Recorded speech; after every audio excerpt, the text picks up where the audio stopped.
साथीहरु नमस्ते, यहाँहरु सम्पूर्णलाई स्वागत छ मेरो YouTube च्यानलमा।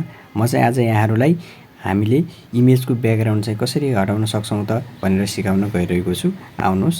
सबैभन्दा पहिला म क्रोम ब्राउजरमा जान्छु। तपाई चाहिँ जुनसुकै ब्राउजरमा जाँदा पनि हुन्छ। अब यसमा गइसकेपछि हामीले के लेख्नुपर्ने हुन्छ भने यहाँनेर इमेज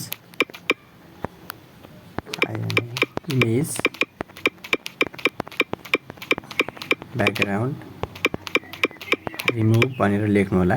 यो लेखेर सर्च गरिसकेपछि यहाँनेर यस्तो खुल्छ। यस्तो खुलिसकेपछि सुरुमा देखिएको यो वेबसाइट छ रिमुभ ब्याकग्राउन्ड भन्ने छ। यो लिंकमा चाहिँ क्लिक गर्नु होला। यो लिंकमा क्लिक गरिसकेपछि यस्तो खालको इन्टरफेस चाहिँ खुल्छ। हामीले अरु केही पनि गर्नु पर्दैन। यहाँनेर अपलोड इमेज भनेको छ। यहाँ अपलोड इमेजमा चाहिँ टच गरिदिनु होला। अपलोड इमेजमा टच गरिसकेपछि अब हामीले चाहिँ कुन इमेज हामीलाई चाहिएको त्यो चाहिँ छनौट गर्नु होला। म चाहिँ यो इमेजलाई सिलेक्ट डन गर्छु। यहाँनेर यो चाहिँ अपलोड भइसकेको छ है त। यो अपलोड भइसकेको छ। अपलोड भइसकेपछि यहाँनेर रिमुभ ब्याकग्राउन्ड भन्ने छ। रिमुभ भइसकेको छ।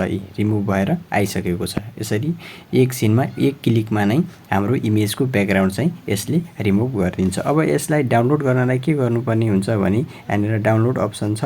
यो डाउनलोड अप्सनलाई एकचोटी टच गरिदिनु भयो भने यो फोटो चाहिँ डाउनलोड भएको छ। यसरी चाहिँ हामीले सजिलैसँग हाम्रो इमेजको ब्याकग्राउन्डलाई चाहिँ हटाउन सक्छौं। धन्यवाद साथीहरु।